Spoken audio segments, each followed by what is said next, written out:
जहां बनते हैं देश के गौरव, इंडिया का एकमात्र ऐसा कोचिंग इंस्टीट्यूट जहां कैडेट्स को ट्रेन किया जाता है आने वाले डिफेंस एग्जाम के अनुसार। अगर आपका भी सपना है भारतीय सेना में शामिल होकर देश की सेवा करने का, तो आज ही ज्वाइन करें। जय हिंद एवरीवन, वेलकम टू त्रिशूल डिफेंस एकेडमी। आप सभी प्यारे साथियों का बहुत बहुत स्वागत है।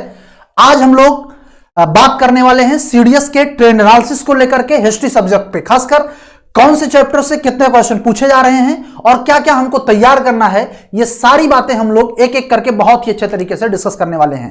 तो आइए सब लोग, आप सभी का बहुत बहुत स्वागत है। चलिए देखते हैं क्या क्या चीजें हैं इसमें। बात करना है हमको ट्रेंड एनालिसिस और किस पे, और हिस्ट्री सब्जेक्ट पे ट्रेंड एनालिसिस पे बात करना है। हमको देखना है क्या क्या चीजें इसमें पूछी जा रही हैं, क्या क्या चीजें हमको तैयार करनी है अच्छे से, उन सब पे एक एक करके फोकस करना है। तो सबसे पहले हम लोग बात करें हिस्ट्री एंड इंट्रोडक्शन पे। हम इंट्रोडक्शन की जब बात करते हैं तो इंट्रोडक्शन से एक को क्वेश्चन अभी इस समय नहीं पूछा जा रहा है। मतलब जहां तक इंट्रोडक्शन की बात है कि हिस्ट्री एंड इंट्रोडक्शन पे एक भी क्वेश्चन अभी तक नहीं बना है। मतलब पूरे ईयर की मैं बता रहा हूं आपसे, लगभग में 5 साल के एनालिसिस। उस पे इंट्रोडक्शन में आता क्या है आखिर। जब हम इंट्रोडक्शन की बात करते हैं कि what is introduction of history, तो you can say the study of past in the light of present is known as history. अर्थात वर्तमान के प्रकाश में अतीत का अध्ययन, अतीत मतलब जो बीत चुका है, उसको जो हम प्रेजेंट टाइम के जो सिनेरियो हैं, जो उसमें इवेंट्स हैं, जैसे सिचुएशंस हैं, उसके अकॉर्डिंग जब हम स्टडी करते हैं तो उसी को क्या कहा जाता है, इतिहास कहा जाता है। बात समझ पाए। अब यहां पे देखने वाली बात है कि कौन कौन से चैप्टर से कौन कौन से क्वेश्चन या कितने क्वेश्चन बन रहे हैं, या अब तक जो लगभग में 4-5 साल में कितने क्वेश्चन पूछे गए हैं, वो एनालिसिस आपके सामने लेकर आया हूं। सबसे पहले बात किया जाए चैल्कोलिथिक कल्चर पे। चैल्कोलिथिक कल्चर से पिछले 2 सालों में 2 क्वेश्चन यहां पे बने हैं, ठीक। और अगर बात किया जाए इंडस वैली सिविलाइजेशन, बहुत ही इंपॉर्टेंट चैप्टर है, एक क्वेश्चन हर साल पूछा जाना है यहां से। इंडस वैली सिविलाइजेशन से आपको 6 क्वेश्चन देखने को मिले इधर 4 सालों में। तो मतलब अगर देखा जाए एवरेज, तो 1 से 2 क्वेश्चन पर ईयर आते ही आते हैं। तो इस चैप्टर पे भी हमको खासकर अच्छे से फोकस करने की जरूरत है। दूसरी बात करें हम लोग वैदिक कल्चर पे। वैदिक कल्चर से अगर बात किया जाए तो इससे 2 सालों में लगभग में ये जो है एक आध क्वेश्चन, मतलब एक क्वेश्चन मान के चलिए कि यहां से भी बनने वाला है आपका, एक क्वेश्चन यहां से भी बनेगा, ठीक। Second, urbanisation during 6th century BC, मतलब 6ठी शताब्दी ईसा पूर्व में जो द्वितीय नगरीकरण है। आप इसमें महाजनपदों के बारे में पढ़ने को पाएंगे कि, और फिर बुद्धिज्म और जैनिज्म के बारे में पढ़ने को पाएंगे। तो यहां से भी क्वेश्चन पूछे जा रहे हैं लगातार, लगभग में एक क्वेश्चन यहां से भी बन रहा है, ठीक। Foreign invasion at India. Foreign invasion at India का मतलब यह है कि जो भारत पर विदेशी आक्रमण हुए, कौन से विदेशी आक्रमण, शक के हुए, हूड़ के हुए, कुषाण के हुए, ठीक है। तो वो जो फॉरेन इन्वेजन है इंडिया के ऊपर, उसके बारे में हमको पढ़ना है। लेकिन देखना यह है कि यहां से अभी एक को क्वेश्चन नहीं बन रहा है, तो बहुत ज्यादा फोकस हमको इस पे नहीं करना है। हमने आपको बताया होगा कि जिस पे आपको फोकस करना है, मतलब क्या पढ़ना है ये तो हर कोई जानता है, क्या नहीं पढ़ना है उसको हमको जरूर जानना है। क्योंकि कुछ चीजें ऐसी होती हैं जो हम अनर्गल पढ़ते रहते हैं, मतलब उसका हमारे सिलेबस से कोई ताल्लुकात नहीं है, हमसे क्वेश्चन भी नहीं पूछा जा रहा है, और हम एनालिसिस पे, मतलब उसको पढ़ते जा रहे हैं। इसलिए ट्रेंड एनालिसिस आपके लिए बहुत जरूरी है। अगर किसी भी एग्जाम को क्रैक करना है, जब तक उसके लिए एक बेहतर स्ट्रेटजी आपके पास नहीं है, शायद आप नहीं कर पाएंगे, ठीक है। और अगर स्ट्रेटजी आपकी अच्छी है, आपने देखा होगा कभी IITians को कोई एग्जाम, सपोज दैट यूपीएससी में बैठते हैं, चुटकी में निकाल ले जाते हैं, वही बीए वाले लड़के को काफी टाइम लगता है। तो वो रीजन उनकी स्टडी की होती है, वो उनकी स्टडी जो IIT से आया है उसकी स्टडी अच्छी है, बीए वाली की स्टडी उतनी अच्छी नहीं बन पाती है, उनको नहीं उतना माहौल मिल पाता है, ठीक। तो स्टडी भी बहुत मायने रखता है भाई मेरे, अगर एग्जाम को क्वालिफाई करना है तो। दूसरी बात करें मौर्यन एम्पायर। मौर्यन एम्पायर बहुत ही इंपॉर्टेंट चैप्टर है, आपसे हर साल क्वेश्चन पूछे जा रहे हैं। 1 से 2 क्वेश्चन तो मैं लिख देता हूं कि 2 क्वेश्चन यहां से आने ही आने हैं, बात समझ रहे हैं। तो यहां मौर्यन एम्पायर पे बात करना है। फिर अगर हम बात करें मौर्यन एम्पायर के बाद में फिर हम लोग बात करेंगे पोस्ट मौर्य एम्पायर पे। जब पोस्ट मौर्य पीरियड की बात करेंगे, पोस्ट मौर्य पीरियड में मतलब मौर्य साम्राज्य का जब विघटन हुआ, जब मौर्य साम्राज्य का डाउनफॉल हुआ, तो उसके बाद में आप देखोगे सुंग डायनेस्टी आएगी, कण्व डायनेस्टी आएगी, सातवाहन आएंगे, कुषाण है, ठीक है। इन सब के बारे में हमको पढ़ना है, यहां से जम के क्वेश्चन पूछा जा रहा है। अब तक में देखो 10 क्वेश्चन इधर 4-5 साल के बीचों में आपसे पूछा जा चुका है, ठीक। तो मतलब आप ये मान के चलिए कि 2 क्वेश्चन पोस्ट मौर्य पीरियड से भी बनने ही बनने हैं, ठीक है। फिर हम बात करें गुप्त एम्पायर एंड लेतर गुप्त पीरियड से। अगर आपसे देखा जाए तो ये 320 AD टू 550 AD के बीच का ये दौर है। इसमें आपसे लगभग में आप देखिए 4 साल के दरमियान आपसे हर साल क्वेश्चन पूछे जा रहे हैं। बात समझ रहे हैं? तो ये चीजें आपको बहुत इंपॉर्टेंट रखी जाएंगी कि आपको ये चीजें बहुत ही अच्छे तरीके से पढ़ना भी है। बात समझ पा रहे हैं? तो अब देखेंगे हम लोग नेक्स्ट जो है पोस्ट गुप्त पीरियड के बारे में। पोस्ट गुप्त पीरियड से भी आपसे क्वेश्चन बने हैं, पोस्ट गुप्त पीरियड से भी आपसे क्वेश्चन बन रहे हैं। और आपने देखा है 5 क्वेश्चन आपसे पोस्ट गुप्त पीरियड से आपसे पूछे गए हैं। कितने क्वेश्चन बने हैं? तो आप बताओगे 5 क्वेश्चन पोस्ट गुप्त पीरियड से आपसे पूछे गए हैं पिछले 3 साल के दरमियान, ठीक। 16, 17 और 18 के दरमियान ही 5 क्वेश्चन बने थे, ठीक। तो यहां से भी ये मान के चलिए कि एक क्वेश्चन तो बनना ही बनना है, हर साल बनता है। फिर एंशिएंट इंडियन कल्चर। अब एंशिएंट इंडियन कल्चर में आप देखोगे जितने भी जैसे कि आप बात करोगे मौर्य के जो एडिक्ट्स हैं, या गुप्त में जब आप आओगे तो वहां पे देखोगे जो उनके मंदिर निर्माण हुए हैं, या फिर आप बात करोगे जो मंदिर निर्माण की जो एक कह लीजिए कि आर्किटेक्चर है, जो शैलियां हैं, उनसे क्वेश्चन आपसे पूछे जाएंगे। Political, social and cultural status of South India and in the middle of the 18th and 12th century से भी खूब जबरदस्त क्वेश्चन बन रहे हैं, ठीक। मतलब यहां से हर साल 2 क्वेश्चन, यहां से लगभग में 1 क्वेश्चन आपसे हर साल पूछा जा रहा है। 1 से 2 क्वेश्चन यहां से भी बन रहे हैं। तो इस चैप्टर को भी हल्के में नहीं लेना है, हमको अच्छे से इस चैप्टर पे भी फोकस करना है। फिर अगर हम बात करें तो आप देखोगे मुख्य रूप से मुस्लिम, अब इसके बाद में हम लोग देखें तो आप यहां पर देखने को पाओगे कि मुस्लिम इन्वेशन, जो मुस्लिम इन्वेशन है इन इंडिया, मतलब भारत पर जो इस्लाम का आक्रमण है, कौन पहला व्यक्ति था जिसने आक्रमण किया? आप देखोगे इधर 2020 में ही क्वेश्चन पूछा गया इधर से, ठीक। 21 में भी क्वेश्चन बने हैं। और जो है दिल्ली सल्तनत, बहुत इंपॉर्टेंट चैप्टर है आपके एग्जाम के पॉइंट ऑफ व्यू से, दिल्ली सल्तनत एडमिनिस्ट्रेशन सोसाइटी एंड कल्चर। आप देखो हर साल क्वेश्चन बन रहे हैं और अब तक में 10 क्वेश्चन इससे 5 साल के दरमियान में पूछे जा चुके हैं। मतलब आपको दिल्ली सल्तनत आपको पढ़ना है, कैसे दिल्ली सल्तनत का इस्टेब्लिशमेंट होता है, वो सारी बातें यहां पे आपको ध्यान देनी है। फिर अगर हम बात करें तो autonomous provincial kingdom of 14th and 15th century, मतलब 14वीं और 15वीं शताब्दी में जो ऑटोनॉमस या स्वायत्त राज्य थे, वो राज्य जैसे आप देखोगे जब डाउनफॉल ऑफ मुगल शुरू होता है, सॉरी डाउनफॉल ऑफ सल्तनत काल शुरू होता है, तो बहुत छोटे छोटे राज्य जो है वो अपने आप को फ्रीडम घोषित कर देते हैं। तो उनसे भी क्वेश्चन यहां पूछा जा रहा है। फिर कल्चरल डेवलपमेंट इन सल्तनत पीरियड, सल्तनत पीरियड में जो कल्चरल डेवलपमेंट हुआ, जितने भी मस्जिदों के निर्माण या जो बहुत बड़े बड़े भवन बनाए गए, ठीक है, उस पे हमको बात करनी है। लिटरेचर पे हमको बात करनी है। बात समझ पाए? तो यहां से भी आपसे 1-2 क्वेश्चन आपसे पूछ ही लिया जाता है। तो इस चैप्टर को भी हमको अच्छे से तैयार करना है। क्लियर है? फिर अगर हम लोग बात करें तो आप देखोगे मुगल एम्पायर। मुगल एम्पायर जानदार चैप्टर है, हर साल क्वेश्चन इससे बन रहे हैं। मुगल एम्पायर से हर साल क्वेश्चन पूछा जा रहा है प्यारे साथी। मुगल एम्पायर, अब इसमें मुगल में आपके जो रूलर्स, अच्छा बहुत ज्यादा आपको परेशान नहीं होना है, हाँ तरीके से कुछ चीजें इस तरह से यहां पे पढ़नी है जो मैं आपको बताता रहूंगा, साथ साथ में कैसे इस चैप्टर को हैंडल करना है। तो आप देखोगे हर साल मुगल से भी और बढ़िया क्वेश्चन, लगभग में 2 से 3 क्वेश्चन यहां से आपको बन जाते हैं।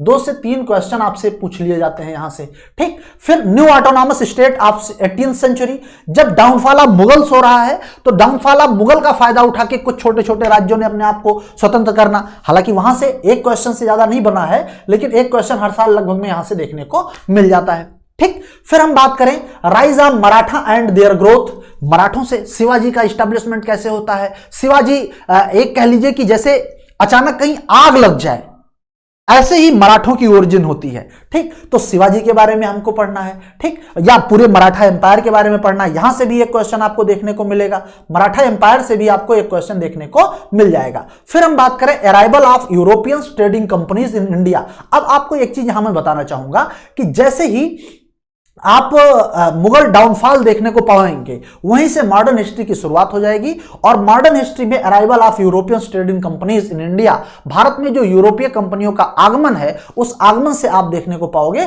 क्वेश्चन बने हैं कौन पहले आया, या कभी कभी अरेंज करने को दे देता है कि पहले पुर्तगाली आए, कि पहले फ्रेंच आए, कि पहले ब्रिटिश आए। ठीक है, तो इस तरह से क्वेश्चन आपसे यहां से पूछा जाता है, तो ये चीज आपको ध्यान में रखनी है। बात समझ पा रहे हैं?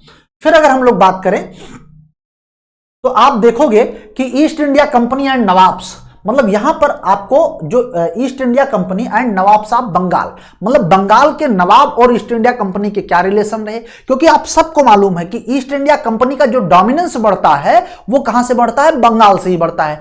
क्यों बढ़ता है? उसका रीजन है कि बंगाल चूंकि कोस्टल एरियाज है, महासागर मतलब सागर से लगा हुआ है, बंगाल की खाड़ी से लगा हुआ है, वहां पे ट्रेड बहुत अच्छे से हो सकता है, वाटर ट्रेड के लिए बहुत अच्छा हो सकता है, कुछ नेचुरल रिसोर्सेज भी आसपास के क्षेत्रों में मिल रहे हैं, एग्रीकल्चरल लैंड है ही, तो सारी चीजें आपको वहां पे देखने को मिल जाएगी बंगाल में। इसलिए बंगाल जो है, बंगाल का जो रेवेन्यू सिस्टम था, उससे अंग्रेजों को बहुत ज्यादा फायदा हुआ। तो वहां के नवाबों के साथ में और ईस्ट इंडिया कंपनी के क्या रिलेशन रहे, इस पे भी आपसे क्वेश्चन पूछे जाते हैं।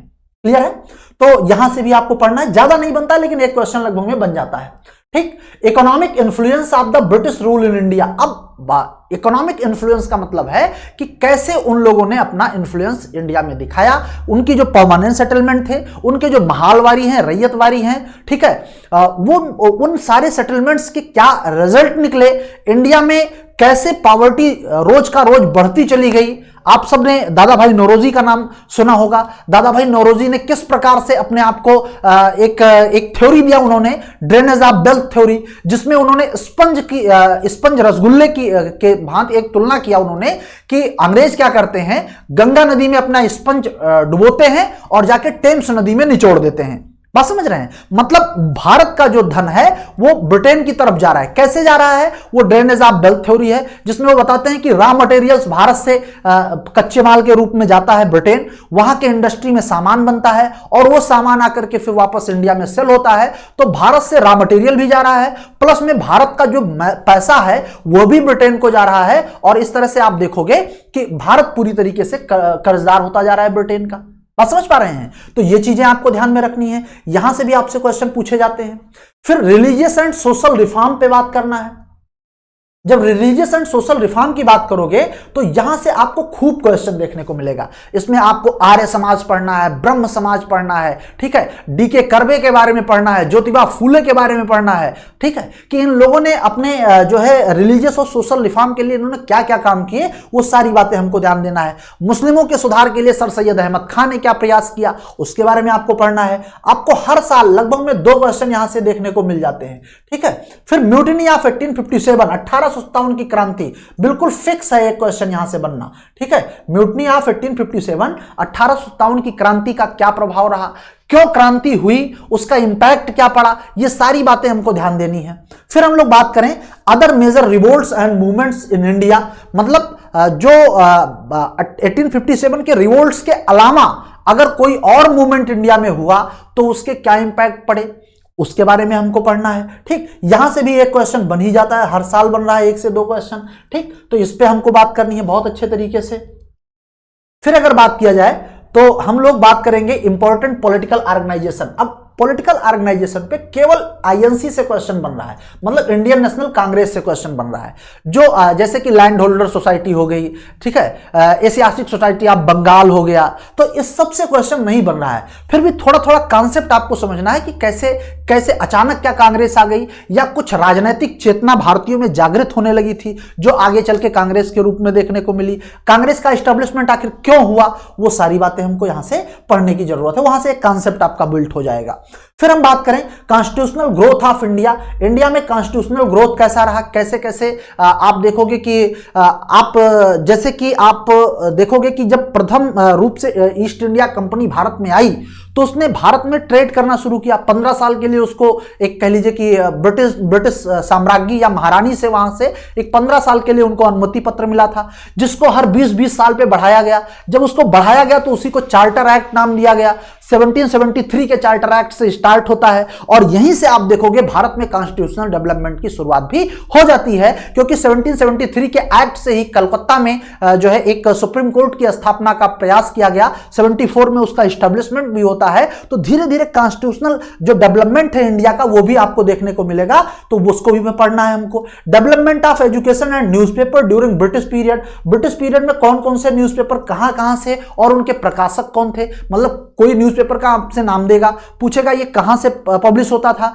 या इसका पब्लिशर कौन है, तो वो आपको बताना है।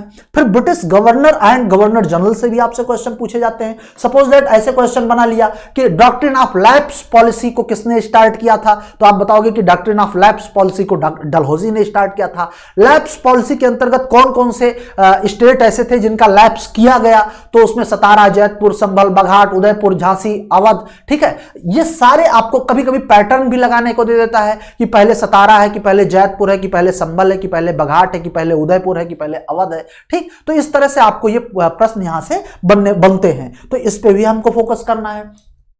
फिर अगर हम बात करें तो इंडियन फ्रीडम स्ट्रगल बहुत इंपॉर्टेंट, इतना इंपॉर्टेंट नहीं, मतलब आपको जबरदस्त धूमधाम से क्वेश्चन यहां से देखने को मिलेगा। ठीक है, इंडियन फ्रीडम स्ट्रगल से धूमधाम से क्वेश्चन देखने को मिलेगा, खूब अच्छे से इसको पढ़ना है, मजा आ जाएगा।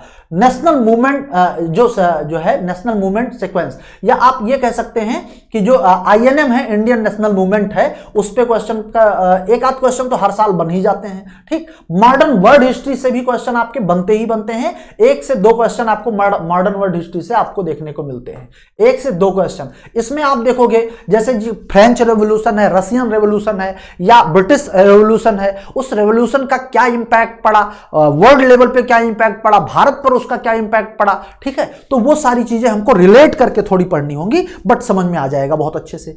मॉडर्न आर्ट एंड कल्चर से भी हमको एक आध क्वेश्चन हर साल देखने को मिल ही जाता है। ठीक है, एक क्वेश्चन तो हर साल हमको मॉडर्न आर्ट एंड कल्चर से देखने को मिलता है, लेकिन major historical fact and major revolutionary fact से क्वेश्चन नहीं बन रहे हैं, तो यहां से बहुत ज्यादा हमको परेशान होने की जरूरत नहीं है। तो ये तो कुछ एनालिसिस हैं जो आप किस चैप्टर पे कितना फोकस करेंगे। भाई एक आप लोगों ने स्लोगन पढ़ा होगा कि जितनी जिसकी हिस्सेदारी उसकी उतनी भागीदारी। ठीक, तो जिस चैप्टर की जितनी हिस्सेदारी आपको दिख रही है उस पे उतना ही मेहनत करने की जरूरत है, उतना ही डिटेल में पढ़ने की जरूरत है। बात समझ पा रहे हैं? तो इस पे हमको बात करनी है। फिर अगर बात किया जाए, ये टारगेट आपका CDS 2024 है। CDS के जब सिलेबस के बारे में हम बात करते हैं तो इसमें कुछ चीजें आपको यहां पे इंपॉर्टेंट रूप से समझने की जरूरत है। जैसे कि मैं बात करूं, अगर सिलेबस पे अगर थोड़ा सा मैं आपको और ज्यादा समझाने का प्रयास करूं तो देखते हैं जरा। चलिए, Indus valley civilisation, Indus valley civilisation का स्टार्टिंग कैसे होता है, आखिर नाम इसका इंडस वैली क्यों पड़ा, बात समझ पा रहे हैं? कौन कौन से साइट हैं इसके अंतर्गत जिसपे हमको पढ़ना है, कौन कौन से साइट हैं, जैसे हड़प्पा क्या है, मोहनजोदड़ो क्या है, रोपन क्या है, ठीक है, बनवाली क्या है, लोथल क्या है, कौन से रिवर के बैंक पे हैं। ठीक है, तो ये सारी चीजें यहां से आपसे बनेंगी। वैदिक कल्चर का एस्टेब्लिशमेंट कैसे होता है, वैदिक कल्चर की विशेषताएं क्या रही, क्या उनके प्रॉपर्टीज रहे। ठीक है, वैदिक कल्चर को रिलीजियस कल्चर के रूप में क्यों देखा जाता है, वर्ण व्यवस्था क्या है, वर्ण व्यवस्था की जानकारी कहां से मिलती है। ठीक है, जो आपके ऋग्वेद हैं उसमें कितने मंडल हैं, किस मंडल में कितने सूक्त दिए गए हैं, ये सारे क्वेश्चन यहां से आपको देखने को मिलते हैं। फिर अगर बात किया जाए second urbanisation during 6th century BC, मतलब इसमें आपको जो 16 महाजनपद हैं, कौन है, महाजनपद हैं, 16 महाजनपद के बारे में हमको पढ़ना है। हमको जो है बौद्ध के बारे में पढ़ना है। ठीक है, बौद्ध के बारे में पढ़ना है, हमको जैन के बारे में पढ़ना है। ठीक है, बौद्ध और जैन धर्म का आखिर ओरिजिन क्यों हुआ। ठीक, फिर हमको मौर्य एम्पायर के बारे में बहुत अच्छे से पढ़ना है कि मौर्य एम्पायर का एस्टेब्लिशमेंट कैसे होता है, मौर्य एम्पायर का रोल क्या है हमारे हिस्ट्री में, ठीक है, इसके बारे में हमको बात करनी है। फिर पोस्ट मौर्य पीरियड के बारे में हमको ध्यान देना है, पोस्ट मौर्य पीरियड से भी आपके सीडीएस में क्वेश्चन खूब अच्छे से बनेंगे। तो Gupta empire and later Gupta period से भी क्वेश्चन बनेंगे। Political, social and cultural status of South India in middle of the 8th and 12th century. इसी में आप देखने को पाओगे कि जो चोल डायनेस्टी है, जो आपके सातवाहन भी साउथ इंडिया में ही आ जाएंगे, सातवाहन डायनेस्टी है, जो चालुक्य है, या चालुक्य तो चलो मिडिल के अंतर्गत आ जाते हैं, बट ये साउथ इंडिया के, तो इसके भी पढ़ना है, ठीक है। और भी आपके बहुत सारे छोटे छोटे, जैसे चेर डायनेस्टी है, तो इसके बारे में भी आपको पढ़ना है कि इनके क्या रोल रहे। एक आध क्वेश्चन यहां से आपको देखने को मिलते ही मिलते हैं। फिर अगर हम बात करें तो आप देखोगे नेक्स्ट मुस्लिम इन्वेशन इन इंडिया से। अब इस्लाम का आक्रमण, तो पहले इस्लाम की ओरिजिन कैसे होती है, इस्लाम की ओरिजिन हुआ कहां पे, फिर कैसे इसका एक्सपेंशन हुआ, विस्तार कैसे हुआ इस्लाम का, भारत में इस्लाम किस रूप में आया, सबसे पहले आक्रमण करने वाला कौन था। तो फर्स्ट इन्वेशन आप सबने मोहम्मद बिन कासिम का नाम सुना होगा। किसका नाम सुना है, तो आप बताओगे मोहम्मद बिन कासिम का नाम सुना है, कासिम का नाम सुना है। तो मोहम्मद बिन कासिम ने कहां पे अटैक किया, किसको डिफीट किया, ठीक है, ये सारी चीजें होंगी। क्यों, फिर आप देखोगे कि दिल्ली सल्तनत है, एडमिनिस्ट्रेशन, सोसाइटी एंड कल्चर, यहां से क्वेश्चन पूछे जाते हैं कि दिल्ली सल्तनत का एडमिनिस्ट्रेशन कैसा रहा। जैसे सपोज दैट यहां पे पूछेगा आपसे, डिपार्टमेंट पूछ लेगा, बात समझ रहे हैं कि विदेश विभाग को क्या कहते थे, जो फॉरेन डिपार्टमेंट था, दीवाने रिसालत कहते थे, बात समझ रहे हैं। ऐसे जो सैन्य डिपार्टमेंट था वो क्या था, ठीक है, जो गुप्तचर विभाग थे वो कौन थे, बात समझ रहे हैं। तो वो सारी चीजें आपको पढ़ना है कहां से, तो ये 9th चैप्टर आपका। 10वां चैप्टर अगर हम बात करें, autonomous provincial kingdom of 14th to 15th century के बारे में हमको बात करना है। मतलब 14वीं 15वीं शताब्दी में कौन कौन से छोटे छोटे राज्य उदय हुए, उनके बारे में पढ़ना है। मुगल एम्पायर के बारे में पढ़ना है, ये आपका मुगल कैसे आते हैं इंडिया में। आप सबको पता है जब इंडिया में जो है इब्राहिम लोदी का शासन है, किसका, इब्राहिम लोदी का जब टाइम पीरियड है, तो इब्राहिम लोदी के टाइम पीरियड में ही 1526 में अटैक होता है, किसका, तो आप बताओगे जहीरुद्दीन मोहम्मद बाबर का। जब बाबर का अटैक होता है 1526 का, फर्स्ट वार ऑफ पानीपत में क्या करते हैं, तो आप देखोगे कि बाबर डिफीट कर देता है, किसको, इब्राहिम लोदी को डिफीट कर देता है। और जब बाबर इब्राहिम लोदी को डिफीट करता है तो यहीं से मुगल एम्पायर या मुगल डायनेस्टी का एस्टेब्लिशमेंट हो जाता है, तो उसके बारे में हमको पढ़ना है। New autonomous states of 18th century, मतलब 18वीं शताब्दी में जो छोटे छोटे स्वायत्त राज्यों का उदय हुआ, उसके बारे में हमको बात करनी है। Arrival of European trading companies in India and east India company, मतलब टोटल यूरोपियन कंपनीज। जैसे सबसे पहले आप देखोगे कि पुर्तगाली आते हैं, पुर्तगाली के बाद में कौन आता है, तो आप बताओगे कि पुर्तगालियों के बाद में डच आते हैं, डच के बाद में अंग्रेज आते हैं, अंग्रेज के बाद में डेनिश आते हैं, और डेनिश के बाद में कौन आता है, तो आप बताओगे फ्रांसीसी आते हैं। ठीक, तो ये किस क्रम में आए, कैसे आए, इनका क्या क्या काम रहा, ये पैटर्न भी आपको याद रखना है, और कुछ इनकी अगर विशेष बातें हैं तो वह भी हमको पढ़नी है। क्लियर है। फिर हम अगर बात करें तो economic influence of British rule in India, मतलब ब्रिटिश रूल का इकोनॉमिक इन्फ्लुएंस कैसे हुआ। आप बैटल ऑफ बक्सर पढ़ेंगे, बैटल ऑफ बक्सर पढ़ेंगे, बैटल ऑफ बक्सर का क्या इंपैक्ट पड़ा, कैसे जो है बंगाल, बिहार और उड़ीसा का जो रेवेन्यू का मैटर था,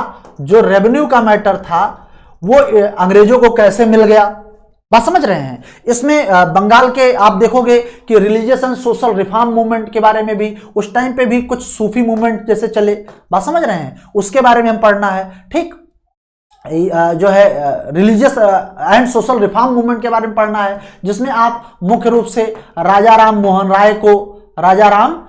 राय को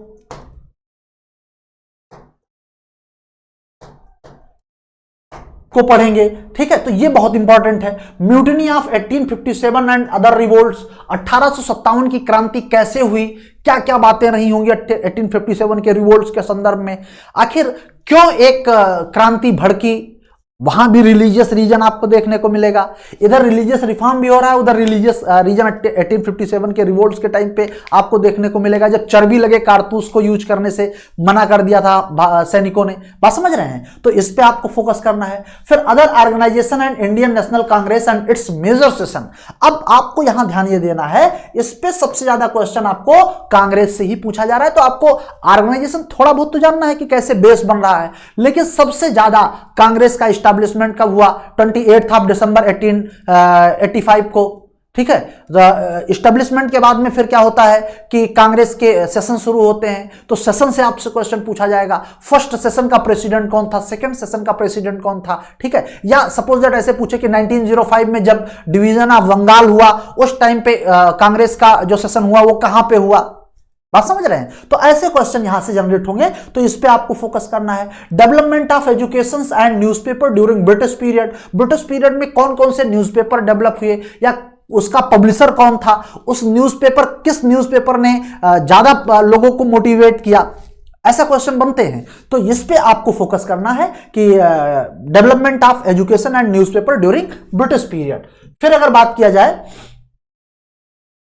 तो आप देखोगे यहां पे कि British governors and governor general. अब इसमें आपको जो इंपॉर्टेंट गवर्नर जनरल हैं वो मैं आपको बताता रहूंगा कि इनके और उनके जो वर्क हैं इंडिया में उन्होंने क्या काम। जैसे अभी लॉर्ड रिपन के बारे में तो आप सबने सुना होगा, लॉर्ड रिपन के बारे में आप सबने सुना होगा। तो क्वेश्चन पूछेगा कि जो लोकल गवर्नेंस है, Who is the founder of local governance in India?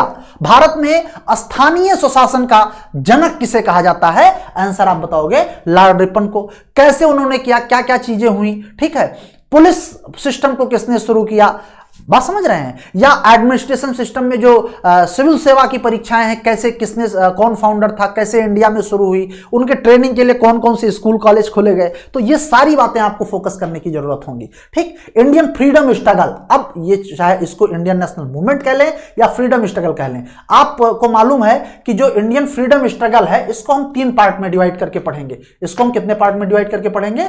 3 part में बांटेंगे इसको। कैसे? एक तो लिबरल, एक तो जो स्टार्टिंग में 1885 में जब कांग्रेस का एस्टैब्लिशमेंट होता है और वहां से लेकर के 1905 में डिवीजन ऑफ बंगाल तक, जो कांग्रेस का अप्रोच है वो लिबरल अप्रोच है। उनका विशेष रूप से प्रयास है कि रिक्वेस्ट किया जाए, अपने एप्लीकेशन दिए जाएं और उसके माध्यम से अपनी बात, दबाव डाल के अपनी बात मनवाई जाए। लेकिन फिर ये बहुत दिन तक तो चलने वाला था नहीं, अंग्रेज इसको मान नहीं रहे थे।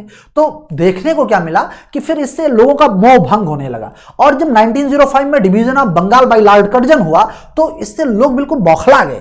फिर यह था कि मतलब एक ऐसा भाव जागृत हो गया कि स्वराज मेरा जन्म सिद्ध अधिकार है और मैं इसे लेकर रहूंगा, ऐसा स्टेटमेंट आने लगा।